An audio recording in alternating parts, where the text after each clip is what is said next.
Hola amigos, bienvenidos al episodio 3 de Gambito de Vida.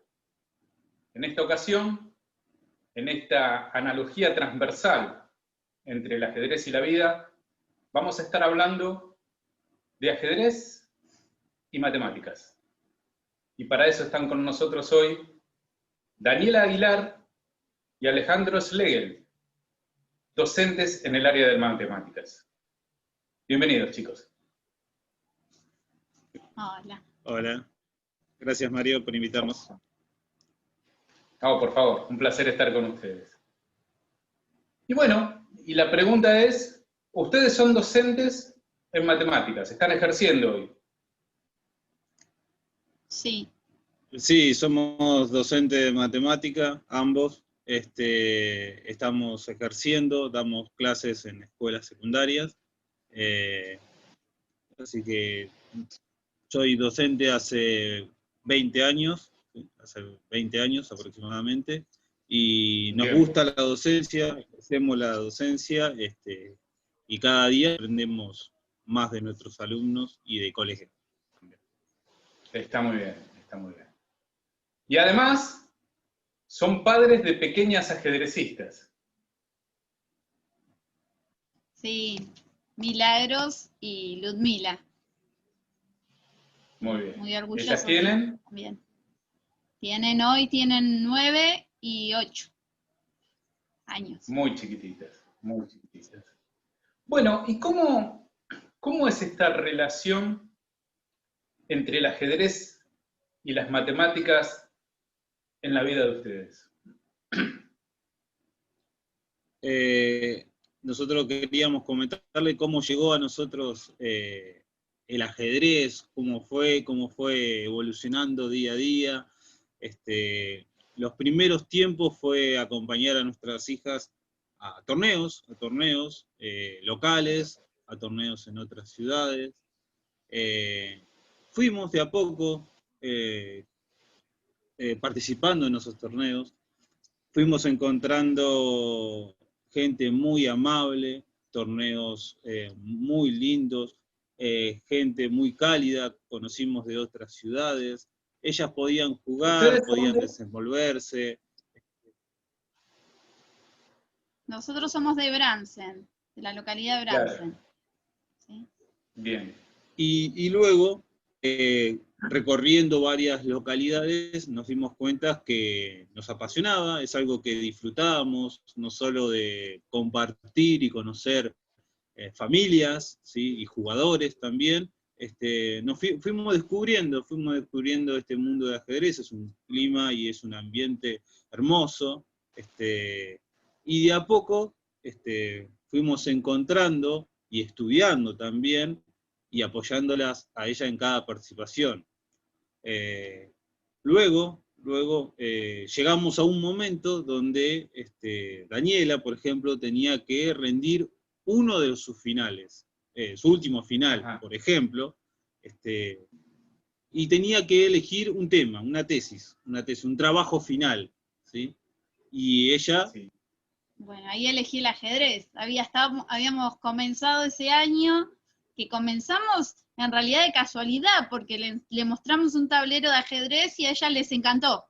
Más que nada Milagros, le encantó el tablero de ajedrez, le encantaron las piezas, quería jugar todo el día en casa. Entonces, como quería jugar todo el día, bueno, empezamos a ver cómo, si bien los dos sabíamos jugar, pero sabíamos lo principal del ajedrez, ¿sí? Claro. Nunca nos habíamos metido tan en profundidad. Y al encantarle tanto, bueno, lo hicimos. Estuvimos todo un año recorriendo torneos, llevándola de un lado al otro. Así que cuando dije, tengo que preparar un final, lo primero que pensé fue en mis hijas y en el fanatismo que tenían con el ajedrez, y dije, este final no puedo hacerlo de otra cosa que no sea ajedrez. Y tengo que encontrar esa relación. ¿Cómo no la voy a encontrar si hay? Sí, la verdad que sí. Y bueno, solo se me fue armando el final, con anécdotas de ella, es como que iba encontrando y siempre me iba relacionando a ellas este final. ¿Sí? Por ejemplo, yo comencé el final llevando un tablero de ajedrez, las piezas de ajedrez, y mostrándole al profesor un tablero de ajedrez. Lo primero que me dijo el profesor fue, ¿qué vas a dar un final o vamos a ajedrez? Y le dije, dame tiempo que yo tengo... hombre, ¿no? Claro, Sí, lo sorprendió en el momento. Es más, al final dijo, la verdad que sos la primera persona que me trae un juego como este, como el ajedrez. Dice, que a mí también me encanta, me dice el profesor, que a veces va a torneos, me contó su experiencia también. Y dice, la verdad, comparaciones que yo le hice con la matemática y el ajedrez, me dice, nunca se me hubieran ocurrido. Ajá. Como le introduje el tema también. Yo al introducir el tema le conté la historia del rey de Taligana. O rey de Sisa. Sí, claro. Que bueno, más o menos te la cuento. Lo que me gustó de esa historia, porque si bien es una historia, pero hay montones de historias similares, ¿sí? Lo que me gustó es que identificaba, estábamos hablando del siglo VI a.C., que se crea el tablero de ajedrez, ¿sí? Y bueno, la historia es la creación de este tablero. Y empieza a contar que un rey había perdido a su hijo en una batalla, y bueno, al perder a su hijo estaba en una profunda depresión en la que estaba hundiendo a su pueblo también. Entonces, claro, una persona del pueblo, ¿sí? Lord Sisa, viene y le presenta este juego. Le dice que este juego le va a cambiar la vida y le va a hacer ver que la pérdida de su hijo no fue en vano.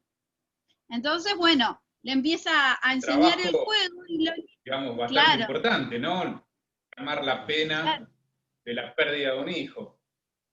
Sí, tal cual. Y bueno, y lo principal, ya cuando le empieza a explicar cómo es este juego, le empieza a poner las piezas dentro del tablero, y no son los peones, las torres, como las llamamos hoy en día, sino que los 8 peones eran la caballería que iba primero a batalla, las primeras líneas eran los 8 peones. Después teníamos en las dos esquinas los elefantes de guerra, que hoy en día los llamamos las torres, ¿sí?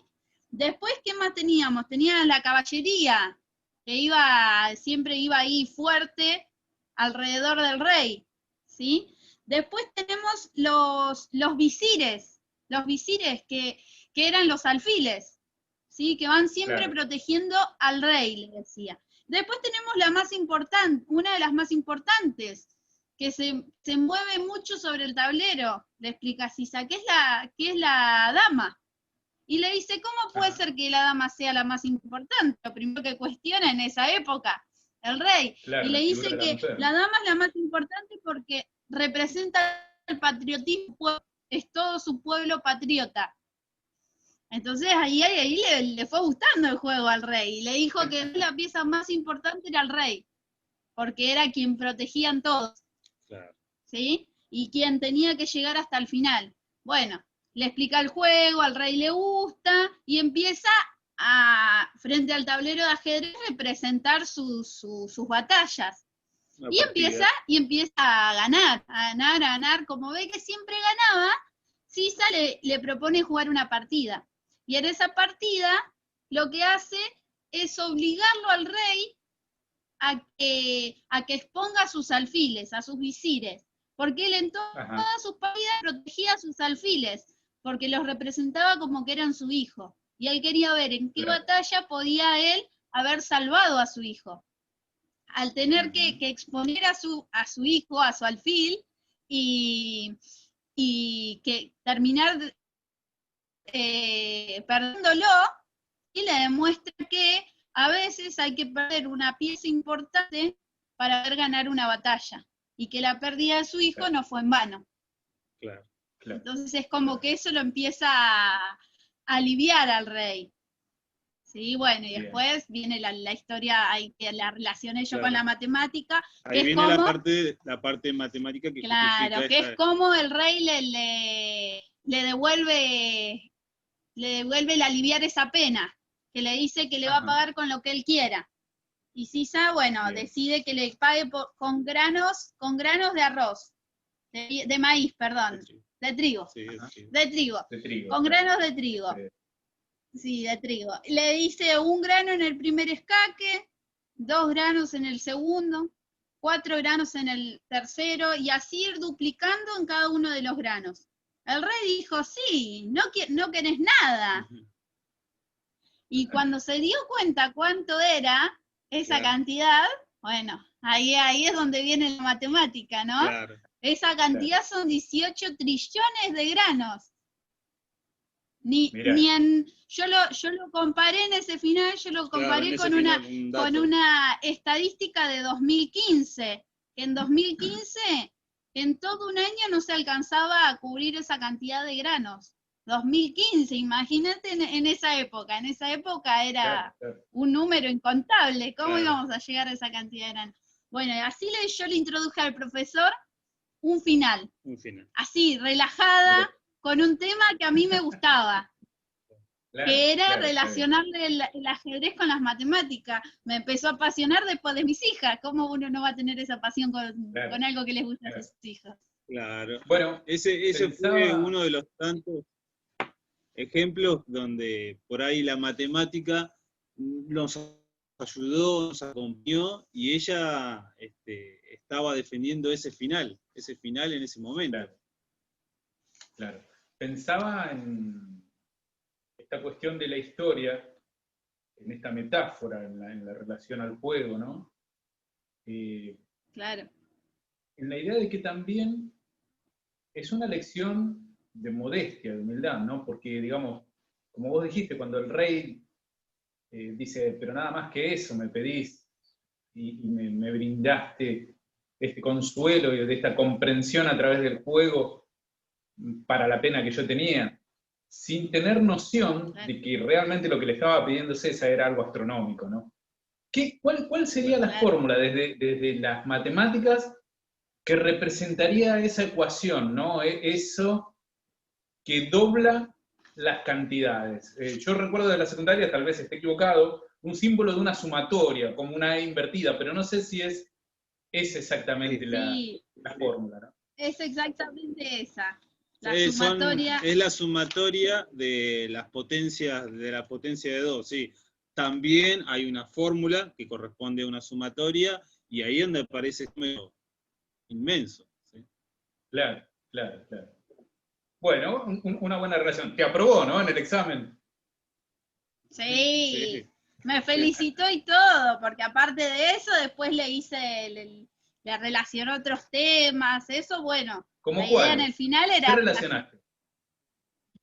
¿Qué más relacioné? Y relacioné, por ejemplo, otro punto fue relacionar los saltos del caballo. Otro punto que hice fue el de los saltos del caballo. Que un caballo en un tablero de ajedrez puede pasar por los 64 escaques. Un caballo dando saltos sin volver a repetir ningún escaque puede pasar por los 64, por las 64 casillas. Y se lo demostré y se lo dije quiénes fueron los matemáticos y ajedrecistas que trabajaron ese problema. De esto estamos hablando. Un problema que fue en el 1759, resuelto por primera vez. ¿Sí? ¿Quiénes fueron? Fue a ver, por curiosidad. Fueron Euler, fue el primero, ¿sí?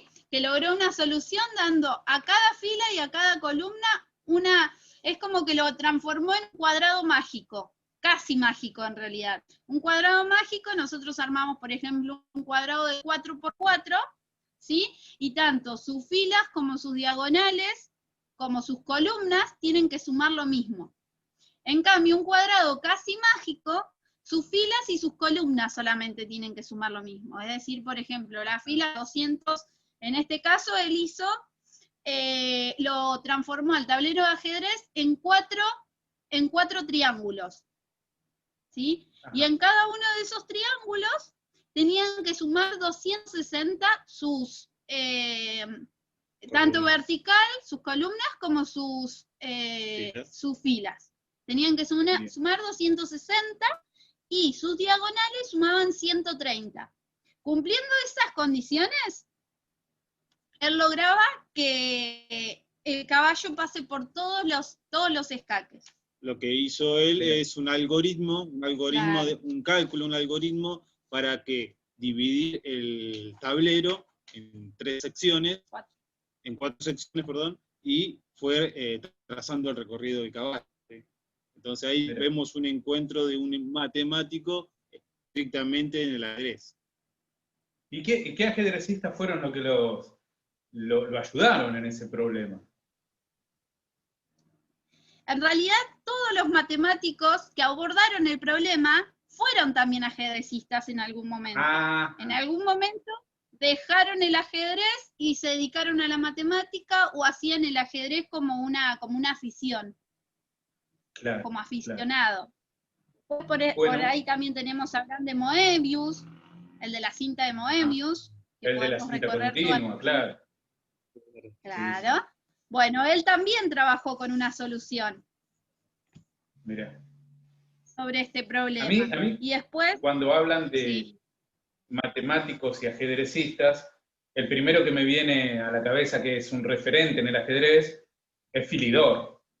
Philidor era músico, matemático y ajedrecista, y fue el primero también que estableció algunas reglas sobre las estructuras de peones que hasta hoy se mantienen, ¿no?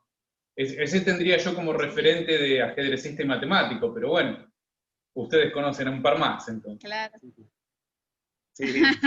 Sí. Más Daniela que lo estuvo leyendo para este final. Sí. Claro. Después, por ejemplo, también hay una relación con otro matemático más actual que lo relacionó con lo que hoy llamamos teoría de grafos, que teoría de grafos también es, la teoría de grafos es cuando unimos los puntos, ¿sí? Sí. Unimos distintos puntos para formar una figura, quizá, ¿sí? Bueno, que hoy está muy presente, hay muchos juegos en la actualidad con teoría de grafos. Y Claro. este problema del caballo es uno de los principales problemas de teoría de grafos, uno de los primeros problemas de teoría de grafos también. Mira. Así que mirá cómo con un problema lo relacionás con distintos temas de la matemática. Claro. Claro, Por eso es claro. que... Y en el campo por ahí lo que actual, yo hablaba con el profesor era que yo elegí 4 problemas distintos porque fueron los que tenían más relaciones con distintos temáticos de distintas épocas. Porque te digo, uno era del 1700 y otro era del 1900, la teoría de grafos. claro, claro. ¿Ves? Distintas épocas, pero todos relacionan lo mismo. Está bien. Y pensaba, ustedes siendo, aunque aficionados, jugadores de ajedrez, padres de nenas que juegan y compiten ya en otro ámbito, y siendo matemáticos, ¿cómo lo vuelcan a sus propias clases, ¿no? ¿Cómo logran trasladar y darle a sus alumnos esta noción de ajedrez y matemáticas? Dentro de las características que nos puede ofrecer el ajedrez, hay infinidades y abordar todas en este gambito de vida no llegaríamos. Pero por ahí nosotros nos gustaría tomar 4 o 5 referentes, 4 o 5 cualidades que nos aporta el ajedrez dentro del contexto áulico y no, también puede ser aplicado en otro contexto, ¿sí? Una de esas cualidades es que nosotros vemos es la planificación, el razonamiento lógico y la capacidad de cálculo. ¿Qué sería esto para nosotros, para los matemáticos? ¿Cómo utilizamos esto y cómo lo vinculamos? Nosotros le proponemos a nuestros alumnos un tablero de 64 escaques, y cada columna va a estar denominada por letras, por una letra, y cada fila por un número, ¿no? Entonces sí aparece la primera noción de un sistema de referencia que es por ahí lo que nosotros manejamos como sistema de referencia, o los ejes de coordenadas cartesianas, ¿sí? Por ahí aparece. Entonces, ¿qué tiene que tener el alumno o qué tiene que manejar el jugador de ajedrez? Tiene que tener una noción, una ubicación en el espacio. Tiene que saber que el escaque o la casilla A1, cómo ubicarla, ¿sí? Para poder ubicar puntos y en este caso piezas en el tablero. Eso es una de las particularidades. Poder trabajar un tablero en forma física y por ahí en forma abstracta, cómo ubicar esa casilla, ubicar ese punto, ¿sí? Y ahí vienen un montón de temas intramatemáticos que serían ubicar puntos en los ejes. Después de ubicar una serie de puntos aparece lo que conocemos como una línea, una recta, ¿sí? Entonces por ahí ese sería un aspecto fuerte que nos proporciona el ajedrez a nuestras clases y nos ayuda, ¿sí? Esto de poder planificar. ¿Qué sería planificar? Claro. Bueno, tener un plan, un trabajo, ¿sí? Y ver que a medida que uno va desenvolviéndose, desarrollándolo, aparecen variantes, aparecen imprevistos donde nosotros tenemos que solucionarlo. Entonces, por ahí el ajedrez nos posibilita eso, ¿sí? Anticiparnos, planificar, ver nuestra postura, qué responder a determinadas situaciones, ¿sí? O a determinado problema, ¿sí? Hasta puede ser un problema simple. Nosotros hablamos de la memorización, pero de conceptos básicos. Por ejemplo, en una división, se puede llevar hasta primaria. ¿Cómo el chico memoriza, puede resolver una división? Por ejemplo, 120 dividido 2. Un chico le decís división y ya se queda como diciendo, ¿cuánto es la mitad? Y uno capaz que le dice, tenés 120 pesos, ¿cuánto es la mitad? 60 te dice. Con plata lo relaciona rápido, y si no la descomposición de números, que 120 es lo mismo que 100, ¿cuál es la mitad de 100? Y ahí sí, rápido te va a decir 50. ¿Cuál es la mitad de 20? La mitad de 20 es 10. Entonces, ¿cuánto va a ser el resultado de esa división? Y descomponer los números, que eso se lo ve en primaria. Y quizás uno piensa que nosotros somos profes de secundaria y en secundaria no se ve. Sí, esos son conceptos de memorización que uno los tiene que saber. Uno para aprender a hacer un cálculo necesita saber esas pequeñas cositas que uno las memoriza. Por ejemplo, las tablas de multiplicar. Las tablas de multiplicar las usamos para todo en matemática. Y muchas veces resulta tan complicado a un chico aprenderse la tabla. Y no encuentra o no saben quizá docentes explicarle y hacerle alguna regla memotécnica o algún... Por ejemplo, yo tengo la tabla, no sé, del 7. 7 por 1 es 7, 7 por 2 14. ¿Y 7 por 4 cuánto es? Te preguntas. Y se queda y empiezan a contar. El doble de 14. Claro. Si el doble de 2 ir asociándolo con lo que ellos ya conocen. Ir asociándolo. Entonces, esas asociaciones que por ahí alguien que está... con el ajedrez, un alumno que está con el ajedrez constantemente o está jugando, eso le resulta más fácil. Pero le resulta más fácil porque él está acostumbrado a pensar, si a mí me mueven tal pieza, yo puedo responder de esta forma y de esta otra forma. Entonces le genera un pensamiento abstracto, que eso, en el caso de las matemáticas, es muy bueno. Sí, nos ayuda mucho. Y además, reconocer que ante un determinado problema, guía a una determinada situación problemática o determinada situación, o inclusive en la vida misma, uno puede responder de diferentes maneras y pueden haber diferentes soluciones, diferentes caminos y por sobre todo justificaciones. Un problema determinado, como decía Daniela, como encontrar 7 por 4, podemos encontrar infinidades de formas y maneras de cómo llegan al resultado. Y eso es magnífico. Y cuando se logra en clase, cuando lo logramos, es magnífico. Las producciones que llegan o la manera que van justificando. Por eso el ajedrez, como dice Daniela, ayuda, acompaña, nos nutre de la manera en que podamos justificar determinado movimiento. Porque con un juego llegan a ellos a una abstracción tan buena de poder prever quizá 4 movimientos, quizás 5 movimientos, que vos decís, pará, ¿cómo hiciste eso? Claro, explícame. ¿Sí? Explícame, Explícame. está buenísimo. Claro. Que eso lleva mucho tiempo generarlo. Sí. Y por ahí, si eso se les enseña ya desde chicos, ellos lo toman como algo habitual, como algo normal, sí, sí. que yo siempre tengo que, y sirve tanto para la vida cotidiana, porque uno, seamos sinceros, uno planifica lo que va a hacer. Uno quiere, no sé, mañana tengo que salir a pasear, entonces, si mañana quiero salir a pasear, hoy voy a arreglar todo, voy a ordenar, ¿sí? En un adolescente voy a portarme bien, voy a hacer mi cama, voy a ordenar todo para que me dejen salir. Y eso está buenísimo que lo aprendan desde chicos, ¿sí? Porque son enseñanzas que lo llevan a la vida común de uno. Claro. Y nosotros por ahí, teniendo las dos nenas, en este ámbito lo vemos y nos encanta, porque por ahí uno le dice, bueno, como te decía recién, mañana vamos a pasear. Vamos a lo de la abuela, o vamos a algún lado, o andar en bici. ¿sí? Vamos a andar en bici, pero para que nosotros andemos en bici, vos me tenés que ayudar.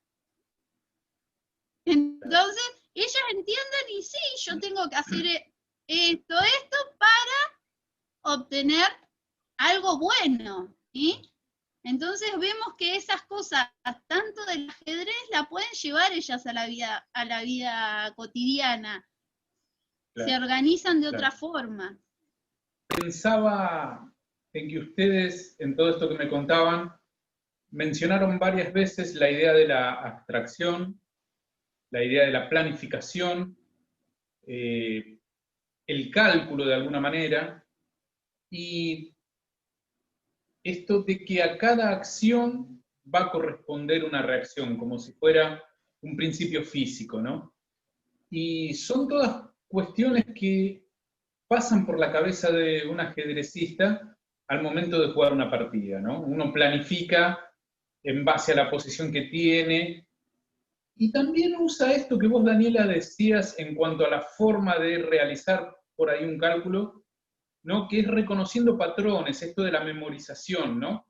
Digo, yo esta posición la vi en otra partida, en otro momento, en un libro, en el estudio, y sé que acá hay algún patrón al que puedo referirme, ¿no?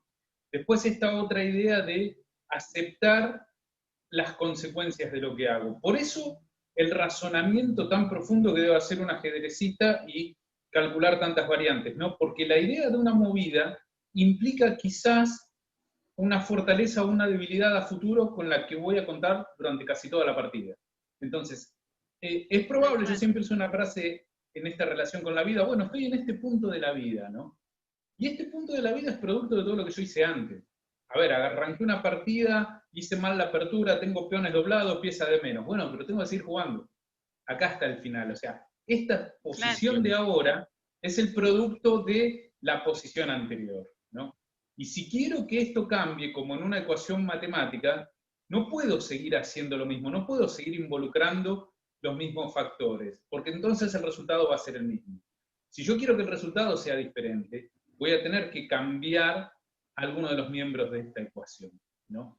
Entonces, creo que ustedes lo dejaron muy claro, esta idea de que la abstracción es casi la cosa más sobresaliente que se encuentra en la relación entre el ajedrez y las matemáticas, ¿no? Sí. Después, entre todas estas características que a nosotros nos parece importante, y volviendo también a cómo llega a nosotros el ajedrez, otra de las características es el tema de la empatía. Sí, por ejemplo, nosotros tenemos 2 anécdotas, siempre de nuestras hijas, ¿sí? Sí. Claro, y sí. Una es cuando en una partida, Lu, fue con sus compañeros de ajedrez, ¿sí? Va a un torneo y venía ganando todas las partidas, venía re bien, y de repente en una partida le toca jugar con uno de sus compañeritos, que venía perdiendo todas, pobre. Ajá. Entonces, juegan 2 minutos, se terminó la partida. viene recontenta. Contenta, saltando, jugando. ¿Qué pasó? Cosa ¿Ganaste? extraña Le digo, después de una derrota. perdí. Claro, perdí. Me dice, ¿cómo que perdiste? Entonces me resulta raro. Entonces le digo, bueno, vení, vamos a jugar. ¿Qué pasó en la partida? Y me dice, no, ¿sabes qué pasa? Que estaba triste mi compañerito. Entonces lo dejé ganar. Hice unas movidas mal para que él gane.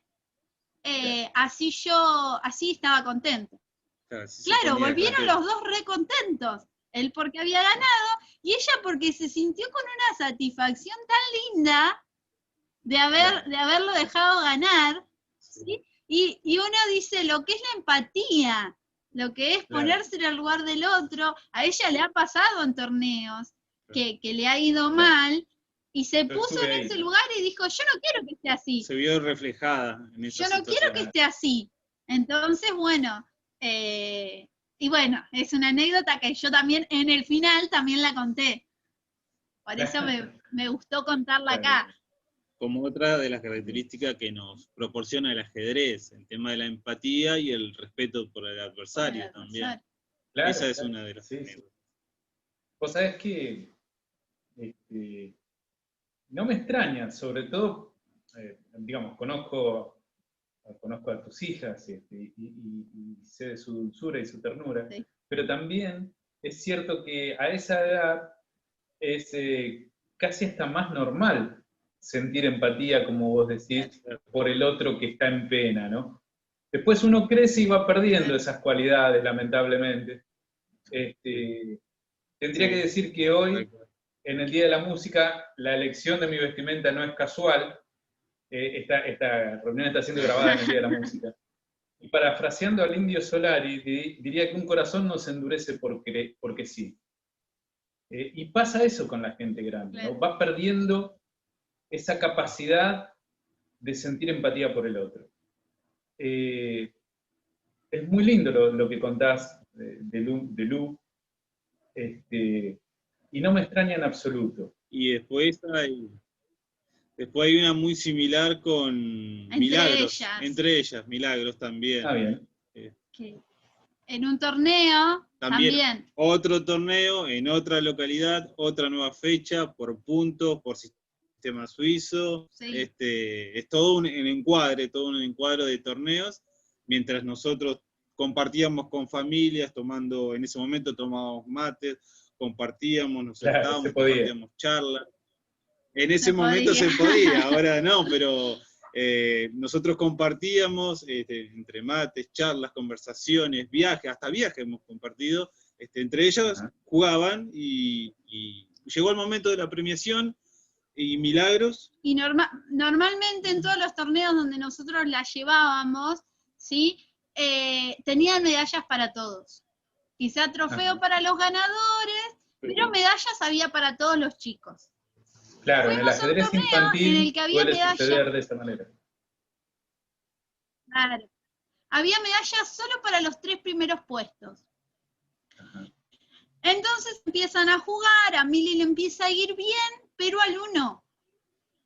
Termina el torneo y Mili queda en el podio, pero Ludmila no. Entonces la llaman al podio, Mili y todo, y estaba rara en ese podio, estaba dura, siempre re contenta, no era ella. Claro, bajó del podio, lo primero que hizo, se sacó la medalla y se la fue y se la puso a la hermana. Porque no tenía su medalla. Y eso es algo hermoso, que la hagan. Sí, claro. Está muy bien. Vos sabés que conozco varios hermanos que juegan al ajedrez. Conozco gemelos que juegan al ajedrez. En el Club de La Plata hay varios pares de gemelos. Pienso ahora en los Nomdedeu, pienso en los Merker, pienso en los Sánchez de diferentes edades.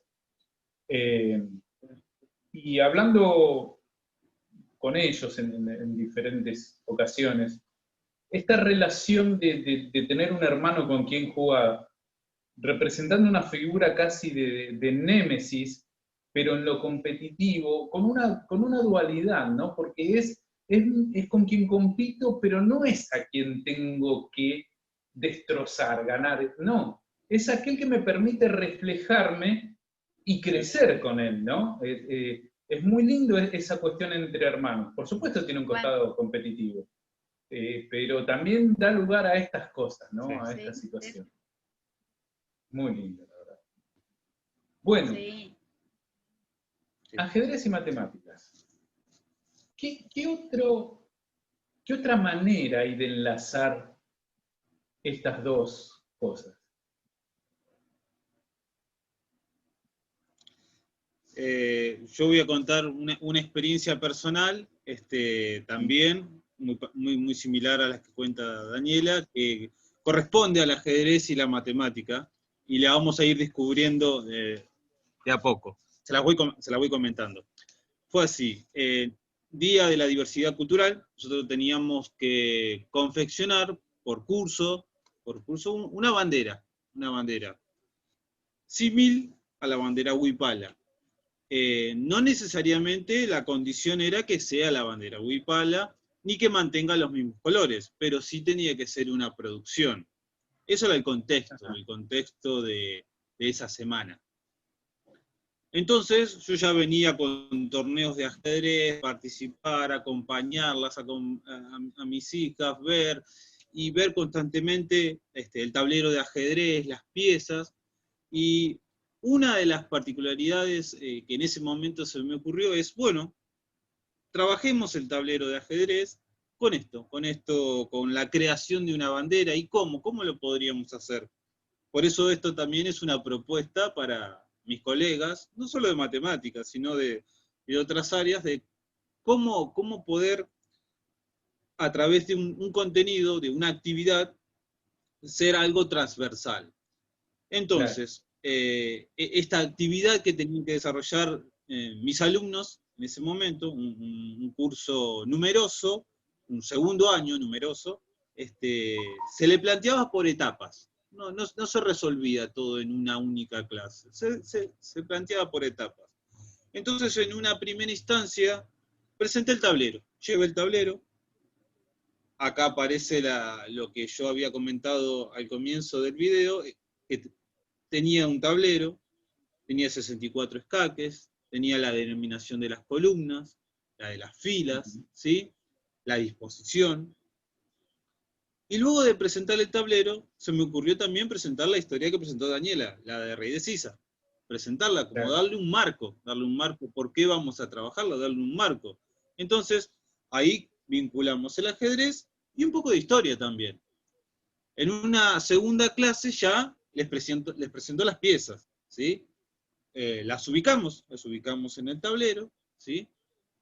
Y luego, en la misma clase, viene la confección de la bandera. ¿Cómo sería esa confección de la bandera? Entonces le damos un marco, un marco, cómo nos manejamos en el ajedrez. Un marco, una regla de cómo poder desarrollarnos. La consigna era simple: ubicar primero una pieza en el tablero, en el lugar que quieran. Por ejemplo, una torre. Y luego de ubicar la torre, ellos tenían que pintar con un determinado color todas las casillas donde esa torre podía posicionarse. O sea, el recorrido de esa torre. Entonces, la primera consigna era poder ubicar eso. Luego vamos a complejizarlo. Entonces, en vez de poner una torre, ponemos dos torres. O ponemos una torre y un alfil. O otro grupo, porque se podía resolver en grupo, pone dos alfiles. Entonces vamos combinando el movimiento de las piezas con la confección de bandera. ¿Por qué la bandera? Porque a medida que ellos van coloreando, pintando determinadas zonas, nos queda un diagrama, nos queda un esquema. Esa producción fue magnífica porque aparecieron estos caballos, ¿sí? Los caballos, el movimiento del caballo, podemos combinar piezas, podemos combinar colores, es una producción libre, es una producción donde ellos podían hacerlo en afiche, en cartulina, podían hacer un borrador, podían discutir las posiciones de las piezas que tenían que trabajar. Entonces, si bien había un marco, ellos tenían que confeccionarlo. Ellos podían usar lápiz, témperas, crayones, plasticolas, podían hacer un tablero, podían decorarlo. Fueron una producción muy buena, por eso esta actividad, que no se desarrolló únicamente en una clase, vinculó lo que era el ajedrez, la historia del ajedrez, referencia a esto que hablamos de los ejes X, Y, la referencia, la ubicación, ¿sí? Ellos tenían que planificar un dibujo, ¿sí? Y ahí entramos también en el arte, ¿sí? Porque la profesora de arte también nos ayudó a poder confeccionar y utilizar diferentes técnicas de sombreado o de pintar, ¿sí? Así que fue una producción múltiple con satisfactorios resultados y que en lo particular se lo comenté a Daniela, se lo comenté a mis hijas, se lo comenté a mis colegas, se lo comenté al otro profesor, y la verdad fueron producciones que después, esas mismas banderas fueron parte de la decoración del Zoom. O sea, no terminaba ahí, se decoraba el Zoom, y abajo de cada tablero se ponían los nombres de los integrantes, y por qué no una referencia, o qué significó esa bandera para ellos, ¿sí? O qué significó elaborarlo, o cómo llegaron a eso. Entonces, fue una producción múltiple, ¿sí? Y que no se abordó en una clase, porque no nos daba el tiempo, y no era el objetivo, sino que se fue, por eso les decía, que se fue concatenando, se fue armando de a poco, se fue explicando, y cada clase tenía una continuación con la anterior. Inclusive después del tablero, vinieron actividades referidas al tablero. O sea, vinieron consignas, vinieron preguntas, una referencia al tablero. Entonces fue una continuación muy linda, donde no solo presentábamos el tablero, sino que sus piezas, cómo se movían, o cuáles eran los movimientos imposibles, ¿sí? Ubicar al rey también, no dejarlo solo siempre. Claro. Aparte, lo lindo que tiene el ajedrez por ahí es que es un tablero con cuadrados que uno los puede hacer, no necesita un tablero gigante. Eso es muy bueno también, porque puede llegar a cualquier chico, no es que yo necesito determinadas condiciones para tener un tablero de ajedrez. No, si a mí me gusta el ajedrez, yo puedo agarrar una hoja, hacer un tablero de ajedrez, ¿sí? Imprimir o dibujar las piezas, un caballito, un alfil, y tengo un tablero de ajedrez. Y eso está buenísimo, porque no necesito tener el dinero para comprar un tablero de ajedrez. El ajedrez puede llegar a cualquier persona. Yo lo puedo hacer. Yo lo puedo hacer con mis propias manos y puedo jugar una partida de ajedrez. No es un juego en el que yo no sé, por ejemplo, el hockey. Yo para jugar al hockey necesito sí o sí comprar el palo de hockey. En cambio, jugar al ajedrez, tengo que armar un tablero. Y un tablero no es difícil confeccionar siguiendo los pasos de matemáticos, en nuestro caso, ¿sí? De armar un cuadrado, dentro de ese cuadrado los 64 escaques, ¿sí? Sabemos que son 8 vertical, 8 horizontal, vamos haciendo las divisiones, entonces no es algo que se le imposibilita a nadie, ¿sí? Todos los chicos, y eso está buenísimo, porque cualquier chico lo puede hacer. Si a un chico le gustó esa actividad, aprendió a mover las piezas de ajedrez, puede hacerse un ajedrez él solo y aprender a jugar al ajedrez. Claro. Esa es otra de las particularidades. Hay varios problemas de ajedrez. Ahora a la memoria me viene, por ejemplo, el de las 9 damas, que hay que ubicarlas de las 8 damas, que hay que ubicarlas sobre el tablero y que ninguna, digamos, pueda capturar a la otra en esa primera posición. Hay varios problemas a resolver. A los ajedrecistas en particular, un hobby que tenemos es el de resolver problemas artísticos. Hay toda una línea que se llama de problemas artísticos. Pero también he visto otros en donde quizás no se use todo el tablero, sino que se usa una parte, se usa un cuadrado más pequeño como símil de tablero, generalmente relacionados con caballos, ¿no? Con ese movimiento tan particular que tiene el caballo. Sí, yo tengo uno también. A ver, ¿cómo sería? También dentro de mi final hubo uno. Continuamos con el final de Daniela. También estaba presente. También. el de los 4 caballos. En un tablero de 3×3 se colocan 4 caballos. En la parte superior 2 caballos negros, en la parte inferior, en las esquinas, 2 caballos blancos, ¿sí? Y la idea es que los caballos blancos vayan a la posición de los negros y los caballos negros vayan a la posición de los blancos. A ver, eso por se ejemplo, puede lograr, ¿no? en un montón. Sí. Por ejemplo, lo pienso desde el costado ajedrecista, yo tendría un tablero que tendría las columnas A, B, C y tendría las filas 1, 2 y 3. Entonces en la casilla A1 yo tendría un caballo negro, en la casilla C1 tendría un caballo negro, en la casilla A3 tendría un caballo blanco y en la casilla C3 tendría un caballo blanco. Y tengo que lograr entonces que terminen a la inversa, ¿no? Terminen a la inversa. Tal cual. Tal cual. Esa es la consigna, ¿sí? Eso se puede generar con montones de movimientos, pero hay una mínima cantidad de movimientos que uno lo puede lograr. Y esos son 16 movimientos, ¿sí? Son no es nada pocos. fácil hacerlo. Sí, Sí, yo no es nada fácil hacerlo. Más. Ese es un problema del 1512, ¿sí? De Guarini di Forlì se llama el problema, ¿sí? Problema de Guarini di Forlì. Y es del 1512. Y bueno, tiene distintas soluciones, pero la menor cantidad de movidas que se puede hacer con esos 4 caballos son 16. ¿Sí? Quien lo logre hacer, bueno. Queda de tarea, como buen profe de matemáticas. Es una de las tareas. Está muy bien. Pues eso que tarea para la casa. Verá. Una ayudita. No se sabe. Una ayuda, no, una hay que ayudar. ayudita, Hay que una ayudar. ayudita. Hay que ayudar. Para que no nos tomen como malos. Claro, somos profesores y bueno. Se da a través de giros y traslaciones de esos caballos. ¿Sí? Yo tengo que ir girando los caballos, ¿sí? Y se logra el resultado final. Eso también se relaciona hoy en día con la teoría de grafos también. Es como si fuera un grafo, termina siendo un grafo. Bien. Bien. Bueno, no sé te si lo vamos esa a dejar de tarea, Mario. No sé si esa indicación me ayudó o me complicó más, pero juro que termina esto y me pongo a intentarlo. Vas a tener que hacer la tarea. Voy a tener que hacer la tarea. Bueno, y en esta cuestión de ajedrez y matemáticas, ¿no?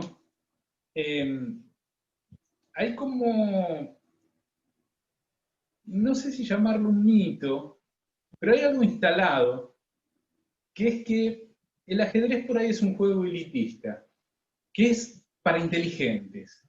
Hay otros que dicen que al revés, jugar ajedrez te hace más inteligente.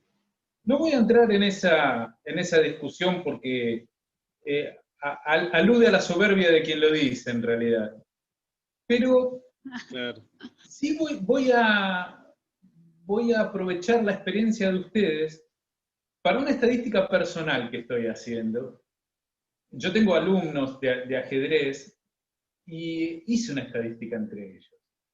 La pregunta hacia ustedes es, los chicos que juegan ajedrez, un poco ya la contestaron ustedes, ¿no? Pero los chicos que juegan ajedrez, ¿tienen una predisposición natural que les da una mayor facilidad para comprender estas cuestiones abstractas de la matemática? Sí. Sí. Sí, claro. Lo facilita mucho. Facilita mucho.